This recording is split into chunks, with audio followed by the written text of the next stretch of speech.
Bem-vindos a GeoPapers! Aqui nós te ensinamos a se manter atualizado em ginecologia e obstetrícia, mesmo que você não tenha tempo. Meu nome é Fabiano Serra. Eu sou o Jader Burtê. E o tema desse podcast de hoje é Síndrome dos Ovários Policísticos. E aí, Jader, tema frequente, hein? População, percentual grande de mulheres aí com síndrome dos ovários policísticos. Muito frequente, assim, a gente tem uma prevalência super alta na população e acho que é um tema que a gente precisa realmente discutir, a gente precisa dividir conhecimento, precisa ver o que a gente tem de evidências aí pra gente conduzir melhor as nossas pacientes. Jader, então para começar, vamos lá. Imagina uma paciente que chega com um quadro de amenorreia. Essa paciente, ela é uma paciente que pode ter síndrome dos ovários policísticos? Explica pra gente o que é a síndrome e se essa paciente poderia ser uma sindrômica, no caso. Então, na verdade, a síndrome dos ovários policísticos, ela é a principal patologia ginecoendócrina, né? Se a gente for pegar de todas as patologias ginecoendócrinas, a principal vai ser a síndrome dos ovários policísticos, que a gente chama de SOP, né? E uma das grandes manifestações dela realmente é a amenorreia. Então, a paciente vai chegar pra gente com amenorreia, vai chegar com menstruações infrequentes. Então, toda paciente que chega no consultório com queixa de amenorreia, uma das causas que a gente tem que pensar, né, como etiologia, realmente é a síndrome dos ovários policísticos. Maravilha, é isso aí. E pensando nisso, qual que é a fisiopatologia da SOP, ou da síndrome dos ovários policísticos? Pessoal, toda vez que a gente fala SOP aqui, é síndrome dos ovários policísticos, beleza? Então, na verdade, o que acontece? A SOP, ela acaba acontecendo, não existe um início, um meio e um fim, né? Mas eu sempre gosto para poder ensinar, para poder explicar como é que ela acontece, eu gosto de começar sempre pela questão ali da produção de estrogênio no tecido adiposo. As pacientes que têm ovário policístico, uma das características delas, né, claro que não são todas, né, mas a maioria delas vai ter vai ter ou obesidade ou sobrepeso. E a gordura, o tecido adiposo, a gente sabe que é uma fonte de conversão periférica, ou seja, ela pega os androgênios e converte em estrogênios, especificamente a estrona, que é o estrogênio periférico. E essa estrona, por ser um estrogênio, ela faz um mecanismo de retrocontrole positivo com o LH na hipófise e negativo com o FSH. Então, se essa paciente tem mais tecido adiposo, ela produz mais estrona, porque a gordura é um órgão endócrino, né? E esse excesso de estrona vai fazer com que o LH ele aumente a sua produção na hipófise e o FSH diminua.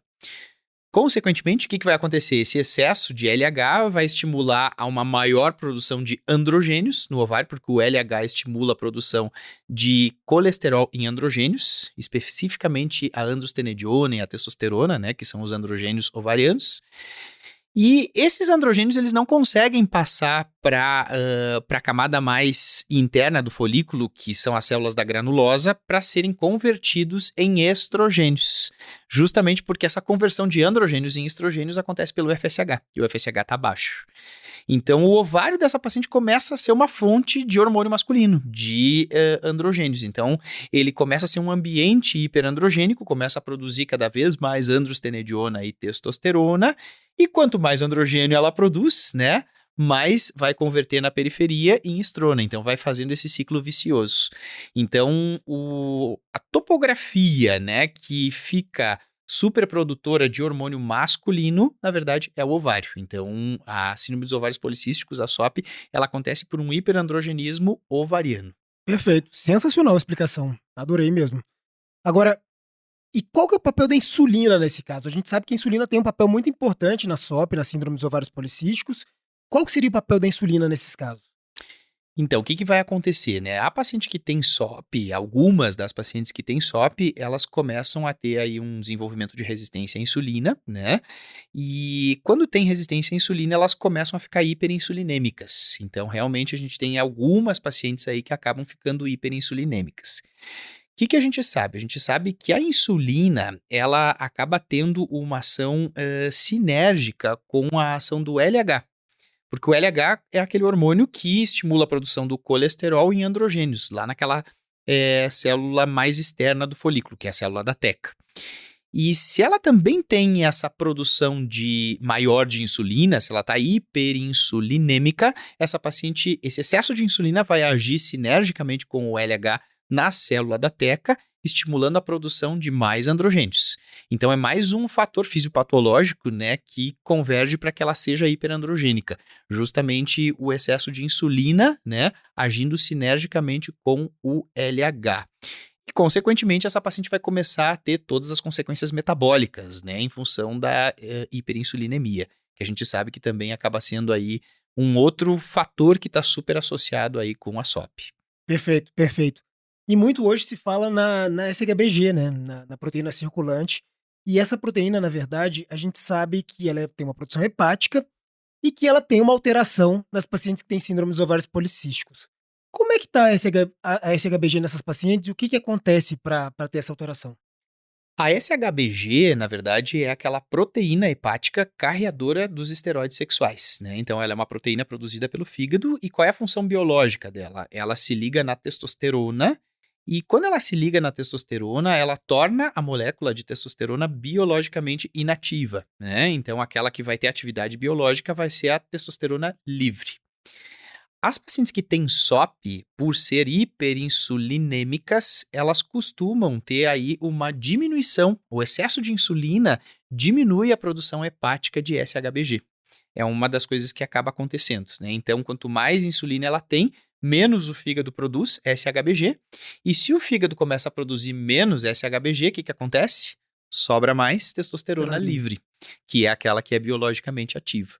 Então, as pacientes com SOP, classicamente, elas têm uma redução da SHBG e isso faz sobrar a testosterona livre, que é a biologicamente ativa, e isso faz com que essas pacientes. É mais um fator que a gente tem para culminar com o hiperandrogenismo, né? Para que essa paciente realmente acabe ficando hiperandrogênica. Perfeito, maravilhoso. E aí, como é que a gente faz efetivamente o diagnóstico de SOP nessas pacientes, de síndrome dos ovários policísticos? Quais são os critérios considerados hoje, os mais atuais, para a gente fazer o diagnóstico de síndrome dos ovários policísticos em uma paciente nossa? O, o diagnóstico, na verdade, de ovário policístico, ele passou por bastante modificação aí ao longo do tempo, né? A gente sabe que antigamente a gente tinha que pedir a dosagem de LH e a dosagem de FSH e fazer a divisão, né? Então tinha que ter aquela relação do LH sobre o FSH. Em 2003 foi feito um grande consenso na cidade de Roterdã, na Holanda, que padronizou isso. Por isso que a gente criou, né, foi criado os critérios de Roterdã, que hoje são critérios utilizados no mundo inteiro para diagnóstico de SOP. São 3 critérios. O paciente precisa ter 2 desses 3 critérios para a gente dizer que ela tem, que ela fecha, né, diagnóstico para SOP. O primeiro é o critério menstrual. A paciente vai ter, então, aquelas menstruações infrequentes, às vezes com períodos de amenorreia. É aquele típico padrão menstrual de quem não ovula, né? Uma menstruação muito distante uma da outra. Então, são menstruações infrequentes que a gente chamava antigamente de oligomenorreia. A Figo agora tem dito para a gente não usar mais esses termos, né? Oligomenorreia, falar em menstruações infrequentes. Esse é um dos critérios, então a história menstrual. O segundo é o hiperandrogenismo, que ele pode ser clínico, através da aplicação da escala de Ferriman, né? Ou ainda laboratorial. Então, a escala de Ferriman é aquela escala que a gente pontua, né, regiões do corpo da paciente e vê se realmente ela tem aí excesso de pelos ou não. O que se considera como normal é até 6, né, ou até 4 se a paciente for oriental. Então, acima de 6, a gente vai dizer que realmente ela tem o critério do hiperandrogenismo pela escala.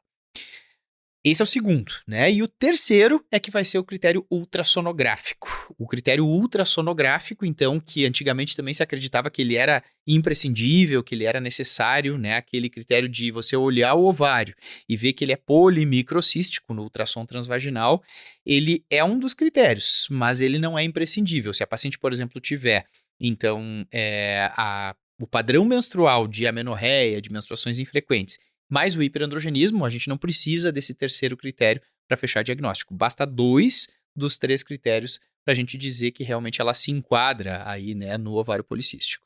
Jade, isso é tão interessante, né? Porque na nossa prática clínica, o que a gente observa também é que muitas pacientes não recebem o diagnóstico de SOP quando tem que receber de fato.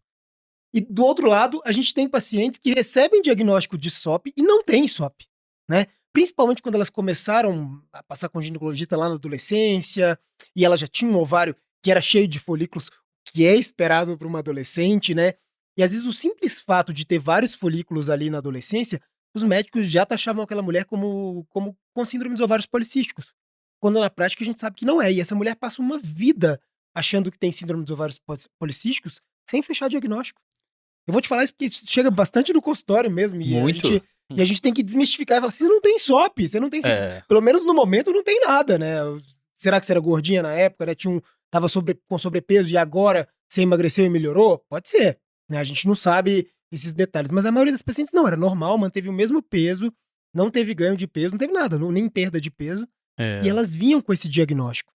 É que eu acho, sabe, Fabiano, que eles. O que que acontece? É muito normal, né? Logo depois da menarca, nos primeiros 2 anos após a menarca, a gente tem aquela imaturidade do eixo hipotálamo, hipófise e ovário. Então, as pacientes vão ter. É bem comum elas terem menstruações infrequentes, com períodos de amenorreia, quando sangra, sangra bastante.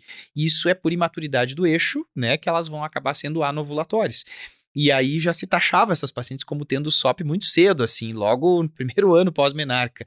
E aí ficava realmente aquela coisa, puxa, eu acho que eu tenho SOP, eu acho que eu tenho SOP, né? E na verdade não tem, né? Ela só tinha uma imaturidade. Nos primeiros 2 anos a gente ainda não tem como fechar esse diagnóstico, né? E elas ganhavam pílula e passavam o resto da vida com pílula, né, até chegar em alguém que fala assim: "Olha, calma, não é bem assim, podemos considerar outro método, né, não necessariamente a pílula", até porque a gente sabe hoje que existem tratamentos, diversos e a pílula não necessariamente é o único tratamento, a única forma de tratar, né, a gente tem mudança de estilo de vida, tem muita coisa envolvida que a gente pode melhorar a Uhum. síndrome também.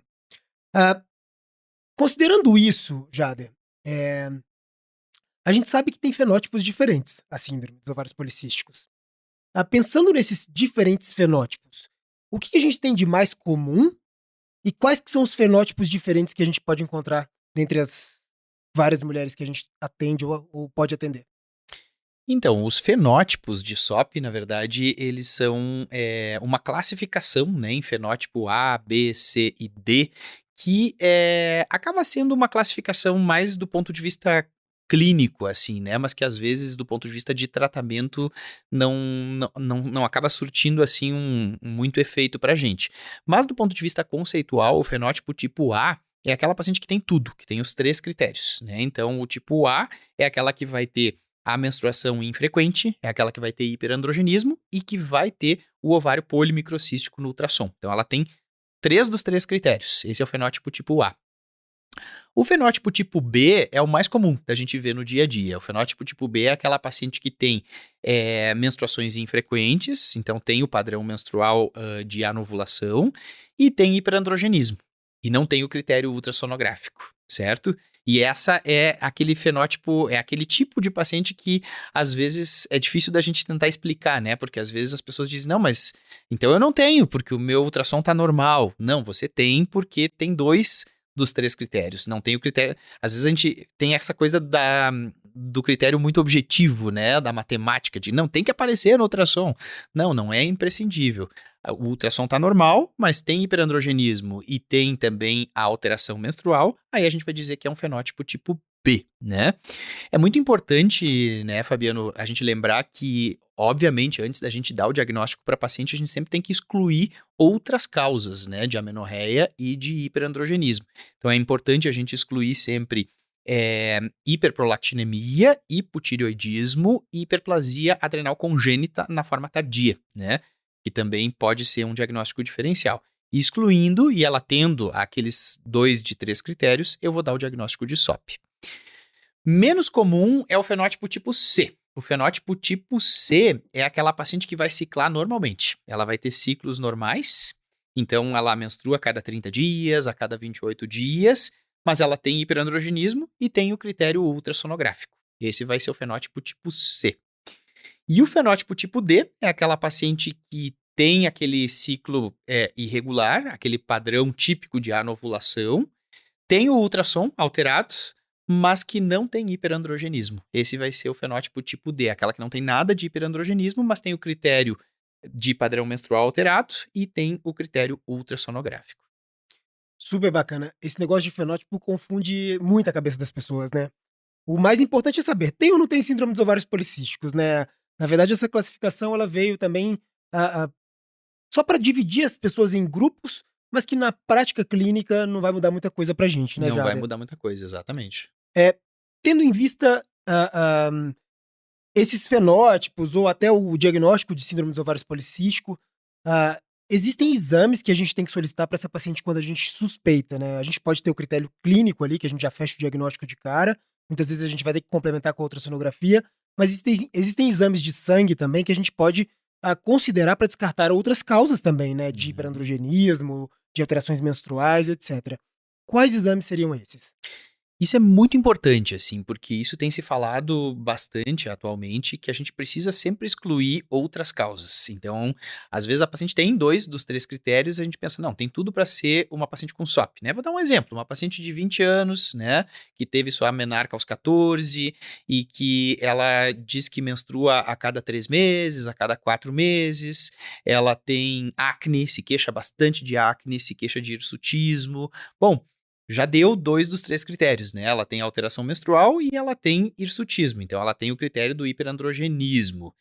Bom, essa paciente eu preciso sempre pedir alguns exames para excluir outras causas de hiperandrogenismo e de amenorreia. Tem que pedir um TSH, né, até porque às vezes, mesmo além de ser um diagnóstico diferencial, às vezes a gente tem um hipotireoidismo junto. Tem que pedir prolactina, porque às vezes a gente tem hiperprolactinemia. E é importante pedir uma 17-hidroxiprogesterona, porque é o exame que a gente utiliza para fazer diagnóstico de hiperplasia adrenal congênita na forma tardia. Pode acontecer, é mais raro, mas pode acontecer. Então, são os exames que realmente a gente precisa solicitar antes da gente fechar o diagnóstico.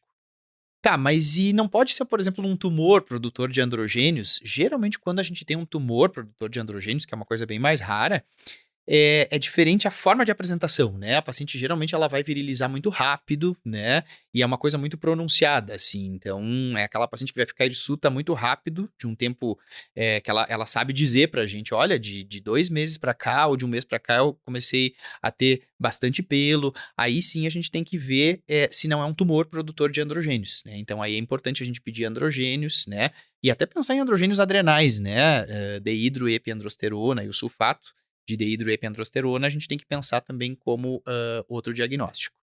E se ela tiver algum critério que faça a gente pensar em Cushing, também é outro diagnóstico que a gente pode excluir.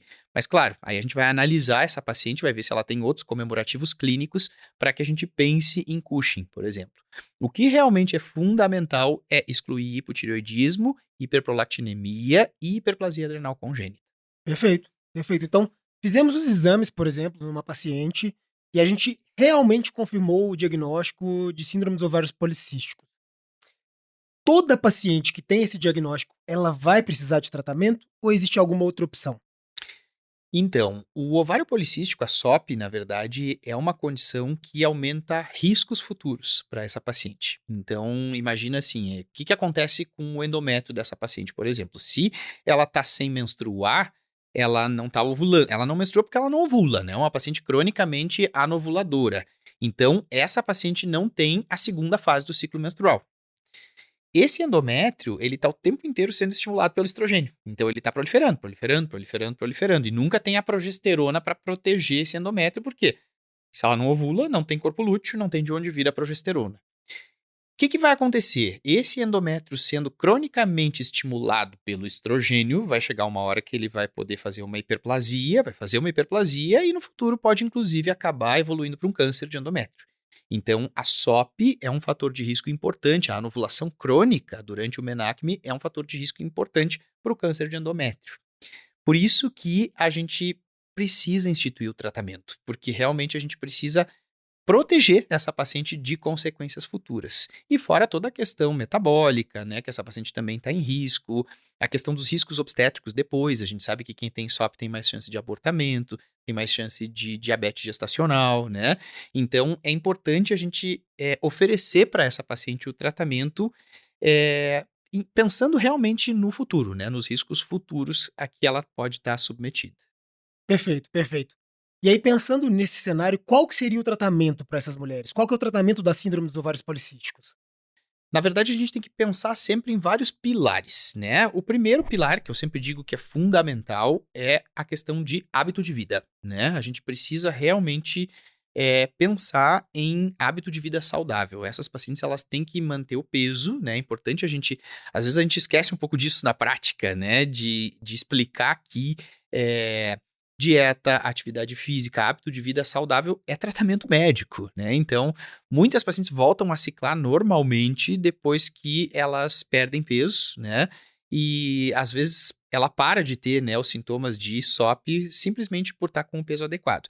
Então, é importante a gente frisar sobre dieta, né? Exercício físico, é importante a gente ter uma equipe multidisciplinar para que essas pacientes consultem aí nutricionista, profissional de educação física, né? Outros profissionais, né, da rede de qualidade de vida, que eu acho que é muito importante a gente estar junto aí para respaldar essa paciente. Então, esse pilar é fundamental. Acho que é a primeira coisa que a gente tem que sempre frisar com a nossa paciente. Aí o segundo pilar é a questão menstrual. A gente precisa proteger esse endométrio. Como é que a gente protege o endométrio dessa paciente? O anticoncepcional combinado oral, ele é um tratamento que é considerado adequado, apesar de ter todos os problemas e apesar da gente saber que tem várias críticas aí ao anticoncepcional, que eu acho que tem algumas que são bem fundamentadas mesmo, mas ele realmente é tradicionalmente um tratamento que funciona e que funciona bem para a SOP. Por quê? Porque tem a progesterona, que vai estar protegendo esse endométrio contra o efeito proliferativo do estrogênio, e também porque a gente sabe que o componente estrogênico do anticoncepcional, ele vai acabar aumentando a produção hepática de SHBG. Ele vai lá no fígado e aumenta a produção de SHBG. Aumentando a SHBG, liga mais na testosterona livre, né? E a gente tem então uma diminuição da testo livre, fazendo com que a gente também trate o hiperandrogenismo. Então, o anticoncepcional, ao mesmo tempo que ele trata a menstruação, regulariza os ciclos dessa paciente e protege o endométrio, ele também trata o hiperandrogenismo. E às vezes a gente pensa, não, mas não é o progestogênio antiandrogênico que trata. Na verdade, é o componente estrogênico que, pela atuação que ele tem na SHBG, é o que realmente vai ser o fator importante. Então, por isso que o anticoncepcional é um belo tratamento. Mas também a gente tem outros métodos hormonais que podem ser indicados. A gente tem, por exemplo, as pílulas só de progestogênio, que também podem ser recomendadas. A gente tem os métodos, um implante subdérmico, por exemplo, também é uma outra indicação que pode ser feita. Todos os outros métodos hormonais, eles também podem ser indicados, mas o bom e velho anticoncepcional ainda é considerado uma das melhores opções, porque atua nessas duas frentes. Vai tratar tanto a irregularidade menstrual quanto o hiperandrogenismo. Não, perfeito. Eu acho que um grande ponto, assim, que é interessante a gente lembrar o pessoal que está nos assistindo, é a respeito dessa questão da mudança de estilo de vida mesmo. Acho que existe uma vertente agora toda focada nesse tratamento da SOP, né, da síndrome dos ovários policísticos, considerando primeiro essa mudança de estilo de vida para depois se considerar o uso da pílula, enfim. É lógico, se a paciente também quiser um método contraceptivo, a gente vai fazer as duas coisas ao mesmo tempo. O problema da pílula é que muitas vezes a gente entra com a pílula e quando a gente para, a paciente volta a ter a síndrome, né. Então a gente não efetivamente tratou a síndrome, né, a gente manteve ela sob controle, estável, adormecida Hum. ali, né. Então esse é um ponto interessante. E considerando, esse critério, essa questão da anovulação dessas pacientes, né, então a gente já sabe que, esses ciclos menstruais infrequentes, eles estão relacionados à anovulação. Tendo em vista que elas têm anovulação, elas vão ter mais dificuldade de engravidar. A gente chama isso de subfertilidade hoje em dia. Nem é infertilidade, porque a gente sabe que água mole em pedra dura uma hora vai. Né? Pode ser que escapule uma ovulação ali e essa mulher acabe engravidando. A gente chama de subfertilidade. Mas muitas delas vão precisar realmente de auxílio para engravidar. Como é que é feito esse auxílio? Como é que é feito esse acompanhamento? O que, que se faz para essas mulheres poderem engravidar? Então, quando a paciente tem SOP e ela deseja gestar, primeira coisa, então, de novo, né? Acho que realmente a modificação do hábito de vida é fundamental. Não só para tratar a SOP, mas também pela questão da saúde na gravidez. A gente sabe que o risco de uma gravidez, a paciente engravidando com sobrepeso e obesidade, ele é muito maior do que quando ela está no seu IMC normal, né? Então, a modificação de hábito de vida acaba sendo útil nesses dois quesitos aí, né? Mas, se a paciente realmente não está ovulando, o que a gente vai fazer é indução de ovulação. Como é que a gente pode induzir a ovulação dessa paciente? Tem basicamente duas formas que são as mais utilizadas. A gente tem o citrato de clomifeno, né, que por muitos anos foi utilizado e ainda é utilizado, é uma bela medicação, mas também a gente tem os inibidores de aromatase, né, que o letrozol acaba sendo aí o que realmente é o mais indicado e o mais estudado. Então, os inibidores de aromatase, eles costumam ser utilizados, eles costumam ter um perfil aí de indução de ovulação que tem menos efeito colateral, menos risco de superovulação também, né? Então, acaba sendo aí a primeira opção para as pacientes que têm ovário policístico, que são cronicamente anovuladoras, são os inibidores de aromatase. Perfeito. Acho que era isso, né, Jader? Acho que a gente conversou bastante sobre síndromes ovários policísticos. Acho que quem tá aqui conosco deve ter compreendido bastante sobre o tema. Mas se ainda ficou alguma dúvida, pode deixar nos comentários aí que a gente vai buscar responder. Qualquer coisa a gente faz um novo podcast desse aqui para a gente discutir com vocês um pouquinho mais sobre a síndrome e a gente está sempre à disposição. Então, para finalizar, queria agradecer a presença de vocês aqui, conversando conosco, assistindo a nossa conversa aqui, meu bate-papo com esse amigo querido aqui que é o Jader. E deixar um convite aí para os próximos vídeos também, para que vocês continuem nos acompanhando e deixando suas dúvidas para a gente crescer cada vez mais juntos. E se tiverem alguma informação interessante para compartilhar conosco, tragam também. Foi um prazer estar com vocês. Eu vejo vocês numa próxima. Até lá. Valeu, gente. Obrigado.